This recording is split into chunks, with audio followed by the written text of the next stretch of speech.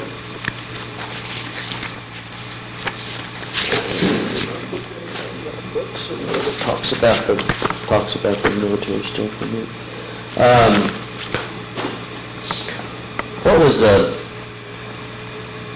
was the atmosphere like on board ship as you got closer and closer to the islands? Was there a change in kind of the general atmosphere of the soldiers? Well, all I know is we were anxious to get over and get it over with, you know. I guess every young person thinks that there's no way they're going to get hurt. You know, the other guys are going to get you, you're not going to never get it, you know. Of course, I guess virtually none of the Marines in the ocean had ever been under fire. No. I don't find it any. I mean, except for some of those officers who'd been in previous wars. A lot of our officers had in our company. They met some of those platoon sergeants, or some of those might have. I know Mills, of course, he'd been in China, you know, way back before the war started. And I don't think, though, he'd been to Guadalcanal or any of those places down there. But I guess we did have one old boy that was with Carlson Raiders when they hit Tyrell in our company. We sure did. He was a great big old boy. I can't remember it. But yeah, they never had this. Maybe some more scattered around. But and he's teaching us how to sneak up on people. You know, they'd put the officers there somewhere, and we'd have to try to sneak up on them without them ever hearing us, and not make any racket. During your training? Yeah. I forgot about that. But yeah, we'd crawl on our bellies and sneak up on them, and so forth. And if they heard you pretty early, you might have to go back and do it again. What sort of hand-to-hand combat training did they give you at Pendleton? Most of it was just preliminary karate and so forth, about different spots, how to throw somebody, or arm lock, or, you know, hang your knee up in the crotch, and so forth like that. But bayonet drills? Oh, yeah. But like I say, in fact, in boot camp, we had a lot of bayonet training. But like I say, when I got in the company, they gave me AR just a little while. You know, most of your BAR men were pretty husky guys. I'd say you had to weigh at least 175 pounds. I know this friend of mine in Denver that I hear from every once in a while. In fact, there's a letter there in that book. Herman Schwab, he was my size, maybe bigger, and he was a little bit younger than me. He carried BAR. Out of let's say a platoon in your company, how many BAR men would there be? There's 3 in each squad. There's 3 squads in a platoon, so it'd be 9 BARs. Okay. And a rifle platoon. So, 27 in a company. And they shot a bigger caliber? No, they shot a 31 caliber, a 30 caliber. Same ammunition that the M1 Gregg. Same ammunition. Just had bigger magazine, and what was the other advantage? It had, magazine about that big. Firepower. you could turn loose that thing in 20 rounds just that quick. An old boy had a M1, he'd pick off 6 loads, he'd have to go and throw another in there. Because lots of times, they want firepower to keep the enemy down while others are getting up to them. So, or if they make an attack, you got plenty of firepower there to cut them down. Old man Browning is, well, heck, all rifles and shotguns that are automatic come from old man Browning. He come from up there in Wyoming somewhere, he gunsmith up there. And I know in World War II, everybody said that the Browning rifle was the best entry weapon we had. I went to see that movie, Saving Private Ryan. One of them old boys there, I could see carrying that BAR all the time. I said,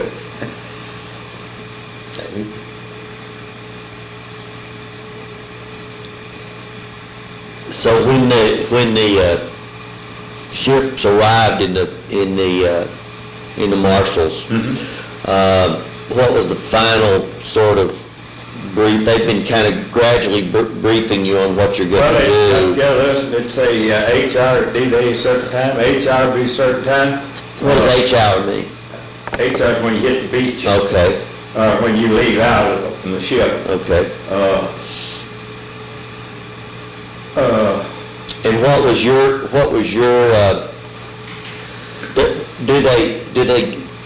do they break it down to the squad level with instructions about what your job's going to be or what your position's going to be on the landing? Well, we would be in a line, you know, and movement in a line. Now, if they knew where there was a certain pillbox or something, they said that's in your location, that's your responsibility. But if there wasn't nothing, it's just going forward, knock out anything that was an enemy in your way. Of course, we were real fortunate hitting Roy. Now, they had a lot rougher over on the moor because there's a lot more protection and pillboxes and so forth. But we were wide open, exposed going across them runways and so forth. The book that I read said that a lot of the Japanese soldiers that had been on Roy withdrew to Namur at the beginning of the bombardment. Yeah. We had some. I guess had been on there 6-8 hours. I seen some come along. They'd been captured about 6 or 7 of them Japanese. They just had that G-string. Of course, and they was bodies puffed up laying around there. Some of them was killed by the shelling and so forth. So what specifically was your squad or platoon? What were you told that your final instructions before the landing at Roy? Kill Japan. We would take that island, secure it, and then we put up security in case of some kind of attack or if we. Did the entire 23rd Regiment hit Roy? No. Yeah. Because the 24th was on Namur. Okay. And see what they do. They'll have one bunch hit, and there'll be another bunch in reserve. Right. You go in for the other bunch hits, they go through you. And I can't remember all the details and so forth to it, but I know after about the second, third day, there wasn't nothing there to do. Well, we go down to the beach and go swimming. What were you? Was your company in the first wave to hit the beach there at Roy? Or can you even remember? I couldn't tell you. I couldn't tell you. There was quite a bombardment. We were just kind of I just couldn't tell you. There was quite a bombardment that preceded that landing. You bet. What was that like? Yeah. Yeah, the big guns, they lay down chilling. Any planes, most of the vehicle things were tore up and knocked out. and like save some explosions, gasoline barrels and so forth. I've seen some hit after we was over there. Did you get to watch a good bit of that preparatory shelling from the ship? No. No. How long did the bombardment go There was before some they of landed? it. Usually, just before we went in, the planes would go through in strafe, you know, off the carriers. When we got 1,000 yards from the beach, they'd go through and strafe, try to keep everybody down. And then we'd hit the beach and go from there. Okay. We didn't have a lot of resistance when we hit on Roy till we got on in there a ways. And they had some places where they were dug in. But, Okay. nearly everybody had gone over to Namora. Okay, I want us to back up then, and I want you to kind of walk me through the whole landing, kind of from start to finish on Roy. Was it an early morning landing? What do you recall? I can't recall, but I'm sure it was in the morning. It could have been 800 or 900 times. I just really... And so you had your final instructions. 5 years ago, pretty hard to remember all this. So you had your final instructions. Tell me about these landing craft. We went in, we call them alligators. But you got into these, you get off of your boat, the troop transport, and you get on these LSTs. LSTs. And then they used to get on there and wait in there, but they got, because there's all them things, the engines and everything running down there that got so bad. Then we loaded up on them and... Climbing over the side of the ship on one of those? No, we didn't have to climb over the ship. Okay. They're right in the hull. They have a door They that had a opens. big bridge thing, Okay. they drove right out. So you go down in the hull of the ship and get on the Yeah. LSTs? Yeah, but not on our troop transports. We transferred over to LST landing.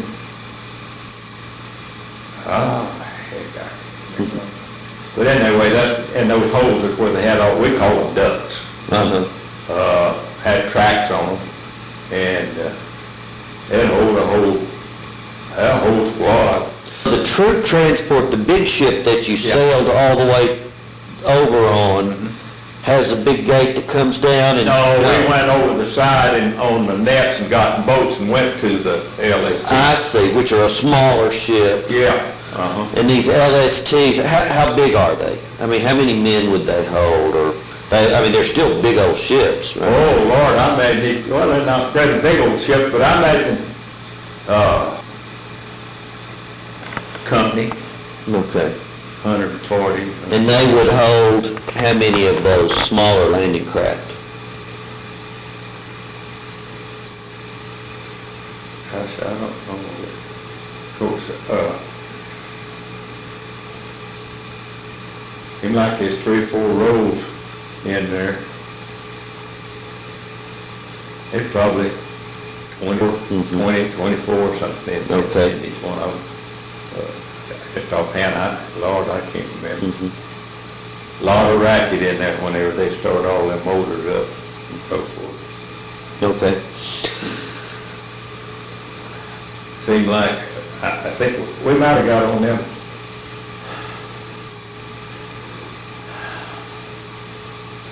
I got on them the night before, I can't remember. But I know all 3 of the landings I was on.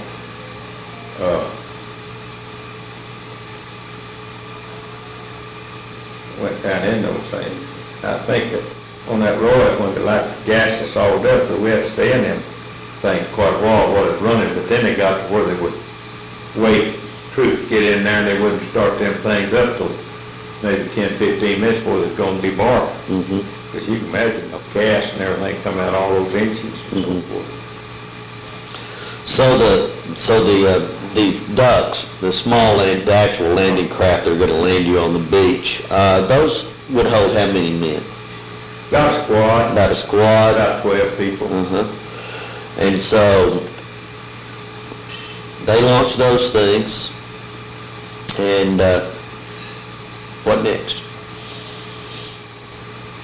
How far offshore were you? I imagine 1,200, 1,500 yards. And I guess... And they start moving up, and of course, all we know is whatever they got it, the big officers have everything lined up and so forth, and we just have our little area. That's about all we know about. I'll learn more about operations and so forth, reading that 10 stuff. Lord, I didn't know there's so dang many colonels and officers. They hardly ever talk anything about the man down in the trenches doing the damn work. It's always, if you look, everything nearly in there, officers.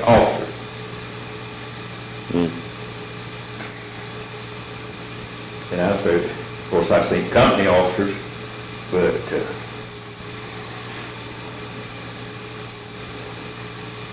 I imagine if